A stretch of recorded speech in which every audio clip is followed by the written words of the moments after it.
Atticus stood on the russet-red sandstone battlement atop the rugged Tower of Tribulation. He glared across the white and burnt landscape flecked with cacti. Sparse, sun-dried shrubbery spilled over a distant ravine. Bound with a black band, his red ponytail draped down the length of his back. Hands clasped behind him, he planted his boots on the tarnished parapet. The last place Rorn had stood before he threw himself over the ledge.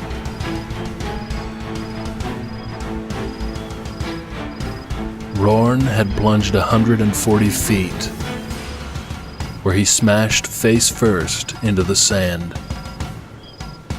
Healer Merrick had said the twin warrior broke his neck on impact and passed from this world without torment. Rorn abandoned him. No warrior partner, no confidant, no blood brother, no friend of worth.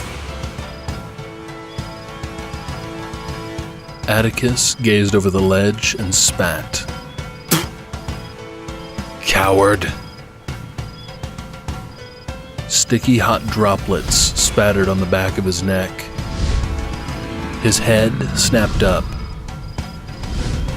Hovering yards above, a charcoal leather-skinned gargoyle flapped bat-like wings. Mustard yellow saliva oozed from its open maw. It circled the tower, screeching like a banshee.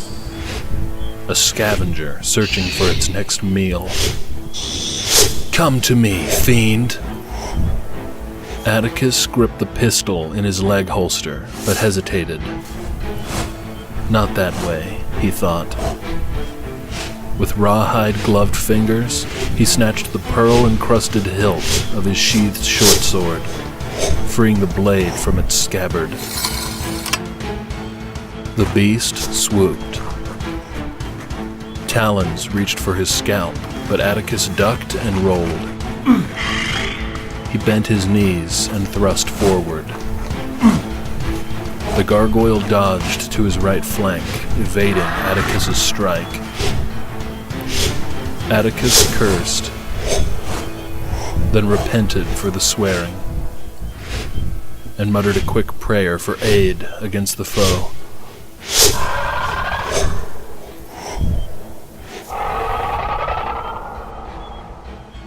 The gargoyle's ruby eyes glowed as it descended. Atticus scrambled, but the creature proved cunning and slammed into his chest like a sack of iron ingots. A crushing pain burst from under his breast. Damnation! A claw grazed his torso, slashing his shirt open. The padding beneath shielded his belly from serious injury. Atticus hurled his sword upward.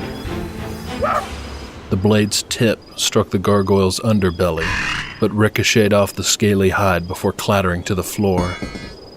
Hissing, it swooped down, landing on the battlement a few yards away. Through gritted teeth, Atticus inhaled a painful breath. Lotus Eater's alive, a cracked rib. He spat bile and snatched the pistol from his leg holster. The gargoyle crept closer. Rancid smoke blew from its black nostrils. Lines creased Atticus's forehead. Nose scrunched, he stifled a gag. All paladins were trained to use firearms as a last resort. He leveled the gun, steadied his hand. Then he tossed the gun aside. He flexed his fingers and stepped toward the creature. Ruby eyes flashed bright, while leathery lips stretched to reveal rows of sharp gleaming fangs. Atticus loosened his muscles.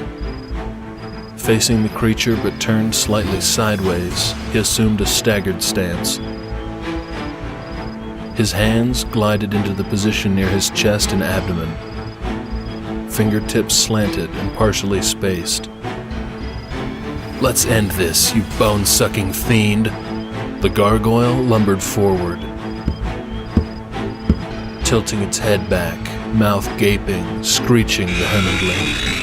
Atticus swept past the gargoyle's right flank and immediately whirled his right boot, landing the heel harshly into the creature's backside. A loud reverberating crack, and the gargoyle staggered forward.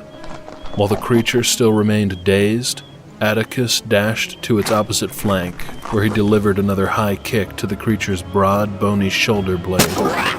When the pathetic creature slashed out in blind rage, Atticus sidestepped the strikes. He continued keeping his distance as the frenzied creature assailed the air in front of itself with wild abandonment. The glowing red eyes had lost much of their previous fervor. Taking advantage of the creature's loss of focus, Atticus raced to his sword lying a few feet away. Just as he gripped the hilt, the creature lunged forward with outstretched arms and hooked claws. With his side facing the lunging beast and no time to reposition his stance, Atticus speared his sword forward and slid toward the creature's deadly embrace. The tip of the blade pierced into the creature's throat. Tender and soft, its arms went limp and its whole body writhed, convulsing, before vanishing into a column of orange flames.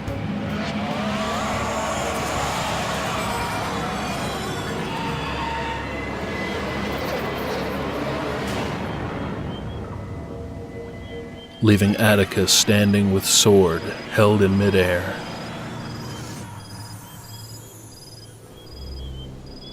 From the far side of the tower echoed the sounds of clapping hands, measured and slow. With one hand, Atticus braced himself on the wall, and with his other, he palmed his aching chest. Did I pass the test? Elder Kai crossed the battlement, his steps graceful and swift. A black robe flowed around him. Green leather pants hugged his nimble legs. A black leather vest with pearl-laden straps crisscrossed his chest. From each ear dangled a pearl earring, the symbolic gem of the paladins. Elder Kai held a glass ball. Within it, lightning flickered, and the tiny shadow of the gargoyle faded from view. The dry desert wind carried the foul remnants of the gargoyle's stench far into the endless desert. Superb, my boy. It is good that you resisted the use of the firearm. My cautions about relying too much on guns and bullets have embedded into your psyche. I can see that for certain. And your remarkable display of the Palacratian martial arts will be more lethal than any modern weapon. Yes, Elder. But it would have been so much easier to have just blown the fiend away with the gun. But we are not akin to those paladin factions who worship technology over innate skill. We can learn much from the strength of nature and the environment, and rely on its awesome and ancient knowledge, and not the marvels of the nuclear age. My skills are superior, but... Wincing, Atticus holstered his sword and pistol, then cradled his upper torso. I was a fool to relinquish my blade in a fit of rage. You maintain an air of mourning for the death of Rorn that continues to obscure your judgment. He was like my real brother, as you are like my real father. How can I simply forget that he is gone? Because it is your duty to do so. Now get up and act the twin warrior that you are. We must continue your training. He extended a slender arm, palm up. Yes, sir. The gargoyle was more punishing than the vampire you had us battle last week. If Rorn was still alive, Elder Kai would have sent 3 gargoyles, and both of them would have yearned for a 4th. Do you think your adversaries will be merciful? If you cannot handle a gargoyle or a little soreness, then how can you ever expect to face the beast? I will be prepared if the beast ever comes. He is coming soon, Atticus. Very soon. Rorn knew this, and so do I. You must be prepared. Atticus held his head high. Then I am. If it is true that this beast is coming, then I shall kill him in the name of holy vengeance. Revenge is possibly the least important reason for stopping the beast. But go now, seek a healer, and prepare for the graduation ceremony later this evening. And we will hold a warrior's funeral for Rorn tomorrow morning. Yes, sir.